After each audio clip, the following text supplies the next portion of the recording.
आज के अखबार में एक ऐसी खबर निकली है जिसके ऊपर विश्वास करना मुश्किल हो गया है। खबर यह है कि गाजियाबाद में मोहम्मद आमिर और मोहम्मद कैफ ने खुशी जूस कॉर्नर के नाम से दुकान खोल रखा था और उसमें जूस में वो पेशाब मिलाया करते थे। ये खुशी जूस कॉर्नर हिंदू बाहुल्य एरिया में है, जहां हिंदू बहुत सारे रहते हैं। दिन भर वहां ज्यादातर लोग हिंदू ही जूस पीने आते हैं और उस जूस में पेशाब मिलाया करते थे। जब पुलिस ने छापा मारा तो वहां पे लगभग 1 लीटर पेशाब मिली, जिसको थोड़ा थोड़ा करके वो जूस में मिलाते रहते थे। इसके पहले भी बहुत सारी ऐसे खबरें आ चुकी हैं। रोटी पे थूकने की वीडियो आ चुके हैं, थूकने की खबरें आ चुकी हैं। मिठाइयों में पेशाब करने की खबर आ चुकी है। सब्जी और दाल में ढाबों पे लैट्रिन मिलाने की खबर आ चुकी है। सब्जियों के ऊपर पेशाब करने की खबर आ चुकी है। जहां केक बनता है, बिस्किट बनता है, वहां पे उस बिस्किट बनाते समय उस पर थूकने की और पेशाब करने की खबरें आ चुकी है। सवाल यह है कि आखिर ये हो क्यों रहा है? ये पाक नापाक की सोच कहां सिखाई जा रही है? ये हराम और हलाल की सोच कहां सिखाई जा रही है? ये नेक और काफिर वाली सोच कहां सिखाई जा रही है?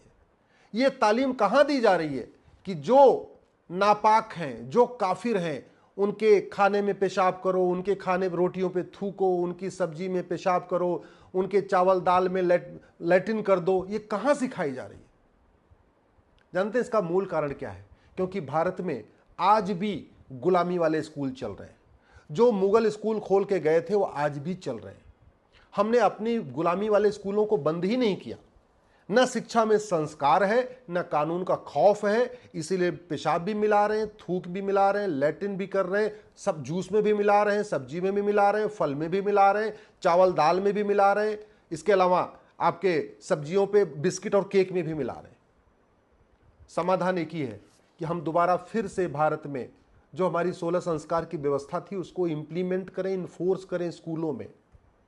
आप कितना भी सीसीटीवी लगा लीजिए, आप कितना भी देख रेख कर लीजिए, आप कितना भी वॉच कर लीजिए, लेकिन अगर बच्चे के दिमाग में आ गया कि जो काफिर है उसके खाने में थूकना है, पेशाब मिलाना है, लैट्रिन करना है, तो सोच कभी खत्म नहीं होगी। सोच खत्म करने का दो ही तरीका है, शिक्षा में संस्कार हो और कानून का खौफ है। दुर्भाग्यवश ये जो भारतीय न्याय संहिता है ना, इसमें भी खान पान की वस्तुओं में थूकना, पेशाब करना, लैट्रिन करना, बाथरूम करना, बिस्किट में, सब्जी पे, फल पे, ये कोई सीरियस क्राइम नहीं है। तो दो तरीका है, शिक्षा में संस्कार हो और कानून का खौफ हो। कानून का खौफ का मतलब जो पेशाब करते हुए मिला, जो लैट्रिन करते हुए मिला, जो थूकते हुए मिला, उसको 10 से 20 साल सजा होगी, उसकी नागरिकता खत्म होगी। जो इस तरीके की नफरत वाली सोच लेके बैठा हुआ है कि हिंदुओं के खाने पीने की वस्तु में पेशाब कर रहा है, थूक रहा है, लैट्रिन कर रहा है, उसकी नागरिकता खत्म करने के लिए कानून होगा, 20 साल जेल में डालने के लिए कानून होगा, तब खौफ पैदा होगा। और ये मुझे समझ में नहीं आता कि हम संविधान की इतनी व्याख्या करते रहते हैं। ये भारत का संविधान है, संविधान कहता, ये भारत का संविधान है, यानी भारत की संस्कृति को प्रमोट करने के लिए है, भारत की परंपराओं को प्रमोट करने के लिए है। भारत में तो सात्विक भोजन का सिस्टम रहा है। भारत में कभी भी आप कोई पुराना एग्जाम्पल बताइए जो खान पान की वस्तु में कोई थूकता हो, पेशाब करता हो, लैट्रिन करता हो, जूस में, फल में, सब्जी में, घी में, बाकी चीज़ों में, और सब कुछ हो रहा है। हम राइट टू एजुकेशन एक्ट है ना, इसमें केवल एक शब्द जोड़ना, इक्वल, तो ये हो जाएगा राइट टू इक्वल एजुकेशन। और जैसे राइट टू इक्वल एजुकेशन हो जाएगा, फिर पूरे देश में आप गुलामी के स्कूल सारे बंद कर सकते हैं। जो मुगलों ने खोला उसको भी बंद कर सकते हैं, जो अंग्रेजों ने खोला वो भी, यानी मिशनरियों को बंद, मिशनरी स्कूल भी बंद कर सकते हैं, मदरसे भी बंद कर सकते हैं। 8वीं तक 1 नेशन 1 सिलेबस लागू कर सकते हैं, 1 नेशन 1 करिकुलम लागू कर सकते हैं, 1 नेशन 1 एजुकेशन बोर्ड लागू कर सकते हैं। आप कहेंगे कि संविधान के आर्टिकल 28 में लिखा हुआ है रिलीजियस बुक नहीं पढ़ाना, तो बिल्कुल सही लिखा हुआ है। कुरान और बाइबल रिलीजियस बुक है। भगवत गीता, वेद, उपनिषद, पुराण, ये धार्मिक ग्रंथ है। धर्म और रिलीजन में जमीन आसमान का अंतर होता है। धर्म जोड़ता है। धर्म थूकना, पेशाब करना, लैट्रिन करना नहीं सिखाता। धर्म खान पान की वस्तुओं में ऐसी गंदगी फैलाना नहीं सिखाता। धर्म तो सिखाता है सबको सात्विक भोजन करो, सात्विक भोजन परोसो। ये तो रिलीजन सिखाता है, ये मजहब सिखाता है कि थूक दो, पेशाब कर दो, गला काट दो, लैट्रिन कर दो, ये सब रिलीजन सिखाता है। तो आर्टिकल 28 में जो लिखा हुआ बिल्कुल सही लिखा हुआ है कि आप रिलीजियस बुक नहीं पढ़ाएंगे किसी स्कूलों में, लेकिन आर्टिकल 28 में ये कहीं नहीं लिखा हुआ है कि आप धार्मिक ग्रंथ नहीं पढ़ाएंगे। केवल धर्म और रिलीजन को परिभाषित कर दिया जाए तो भारत की 50% समस्या खत्म हो जाएगी। भारत केवल धर्म, मेरी PIL चल रही है कोर्ट में और केंद्र सरकार को नोटिस भी हुआ है कि आप केवल धर्म और रिलीजन को परिभाषित करते ही भारत की जो संविधान की व्याख्या अपने आप में बदल जाएगी। संविधान में जो रिलीजन शब्द उपयोग किया है वो मजहब के लिए उपयोग हुआ है, पंथ के लिए उपयोग हुआ है, धर्म के लिए नहीं। सनातन धर्म सिखाने के लिए संविधान कहीं मना नहीं करता। और धर्म और रिलीजन में जमीन आसमान का अंतर है। अगर भारत में एक रेलवे बोर्ड से पूरे देश में रेलवे चल सकती है, तो वन एजुकेशन बोर्ड से पूरे स्कूल नहीं चल सकते क्या? अगर भारत में वन टैक्स हो सकता है, जीएसटी हो सकता है, उत्तर से दक्षिण, पूर्व से पश्चिम तक सबकी जीएसटी डिफाइन हो सकती है, तो हम एक सिलेबस डिसाइड नहीं कर सकते क्या? अरे फिजिक्स का सिलेबस पूरे देश का एक हो सकता है, केमिस्ट्री का एक हो सकता है, जूलॉजी का एक हो सकता है, बॉटनी का एक हो सकता है, मैथ का एक हो सकता है, तो वन नेशन वन सिलेबस भी हो सकता है। सब अपनी अपनी भाषा में पढ़ें, किताब अलग अलग क्यों होनी चाहिए? और तीसरी बात सबसे इंपॉर्टेंट, बच्चा माँ के पेट में आता है, वहाँ से उसको संस्कार देने की ज़रूरत है। इसलिए हमारे जो क्या कहते हैं, महर्षि स्वामी दयानंद सरस्वती जी ने इतनी अच्छी की पुस्तक लिखी थी, संस्कार विधि। इसमें 16 संस्कार का वर्णन है। ये हमारे स्कूलों में पढ़ाया नहीं जा रहा है। भैया फसल तब अच्छी होती है ना जब उसका बीज भी अच्छा हो, बाद में जब बीज बड़ा हो तो उसको खाद पानी अच्छी दिया जाए, उसकी सिंचाई के उसको पानी दिया जाए, उसको खाद दिया जाए, उसको निराई किया जाए, उसकी गुड़ाई किया जाए, खरपतवार की सफाई किया जाए, तब वो बीज अच्छा पेड़ बनता है। अगर बीज ही गड़बड़ होगा तो बाद में कितना भी आप खाद पानी दे लो, कितना उसकी निराई गुड़ाई कर लो, वो कभी ठीक नहीं होगा। तो बीज अच्छा हो, व्यक्ति का पेट में अच्छा संस्कार हो। इसलिए हमारे स्वामी दयानंद सरस्वती जी ने कहा था गर्भाधान संस्कार बहुत ज़रूरी है। गर्भाधान संस्कार बंद हो गया, उपनयन संस्कार बंद हो गया, ठीक है, विद्या आरंभ संस्कार बंद हो गया। जितने हमारे 16 संस्कार थे हमने सबको छोड़ दिया।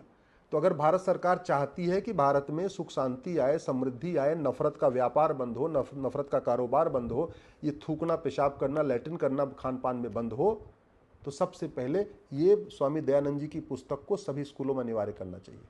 और एक बात अच्छी तरीके समझ लें, ये जो खुशी जूस कॉर्नर वाला, ये मोहम्मद आमिर और मोहम्मद कैफ जो जूस परोस रहा है, ये आपके दिल्ली के जो प्रीमियम एरिया में भी यही होता है, आप भूल जाइए। इसलिए सांसद, विधायक, मंत्री भी समझ लें कि आप लोग भी थूका हुआ, पेशाब किया हुआ जूस पी रहे हैं। सांसद, विधायक, मंत्री, हाई कोर्ट के जज, सुप्रीम कोर्ट के जज भी समझ लें कि जब आप लोग बड़े बड़े होटलों में जा रहे हैं खाना खाने, तो आपके परिवार को भी गंदा खाना मिल रहा है, जूस वाला खाना मिल रहा है, पेशाब वाला खाना मिल रहा है, लैट्रिन वाला मिल रहा है।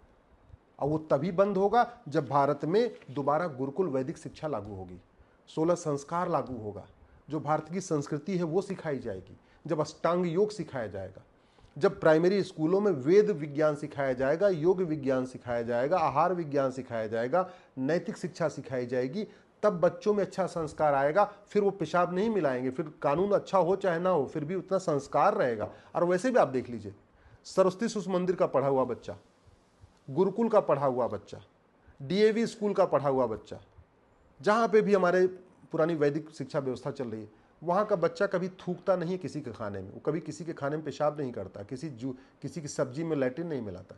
आज तक आप देख लीजिए, गुरुकुल वैदिक स्कूल से पढ़ा हुआ बच्चा न घूसखोरी करता है, न कमीशनखोरी करता है, न जमाखोरी करता है, न मिलावटखोरी करता है, न कालाबाजारी करता है। गुरुकुल का पढ़ा हुआ बच्चा न नशा तस्करी करता है, न मानव तस्करी करता है, न सोना तस्करी करता है, न जासूसी करता है, न गद्दारी करता है, न अलगाववाद फैलाता है, न कट्टरवाद फैलाता है। गुरुकुल और वैदिक स्कूल का पढ़ा हुआ बच्चा देश के खिलाफ कोई काम नहीं करता। तो अगर हम चाहते हैं भारत में शांति आए, भारत में समृद्धि आए, भारत में खुशहाली आए, तो कम से कम 8वीं तक तो हमें गुरुकुल वैदिक शिक्षा व्यवस्था लागू करना चाहिए। वेद विज्ञान पढ़ाना चाहिए, यज्ञ विज्ञान पढ़ाना चाहिए, आहार विज्ञान पढ़ाना चाहिए, नैतिक शिक्षा पढ़ानी चाहिए, जो हमारे बड़े ऋषि महर्षि हुए उनके जीवन के बारे में सिखाना चाहिए, जो हमारे बड़े महान राजा हुए उनके बारे में सिखाना चाहिए। गार्गी, मैत्रेयी, रानी अहिल्याबाई होलकर, झांसी की रानी, इनके बारे में पढ़ाना सिखाना चाहिए। हम क्या पढ़ा रहे हैं? इतनी घटिया हम स्कूलिंग कर रहे हैं, इतनी घटिया हमने स्कूलों को यहाँ भारत में छूट दे रखी है कि बच्चे जो है जूस की दुकान में पेशाब मिला रहे हैं, ढाबों पे थूक रहे हैं, बिस्किट में जहाँ बेकरी का काम कर रहे हैं वहाँ पेशाब कर रहे हैं, ढाबों में काम कर रहे हैं तो सब्जी में लैट्रिन मिला रहे हैं। कहाँ से? ये केवल और केवल गुलामी के स्कूलों का परिणाम है। गुलामी के स्कूल नहीं बदलेंगे, भारत में कभी भारत का कल्याण नहीं हो पाएगा, नफरत न रुकेगी, न एकता अखंडता मजबूत होगी, और जो ये गंदगी चल रही है ये गंदगी भी नहीं रुकेगी। समाधान है भारत में समान शिक्षा, एक देश एक शिक्षा बोर्ड, एक देश एक सिलेबस, एक देश एक पाठ्यक्रम, एक देश एक किताब।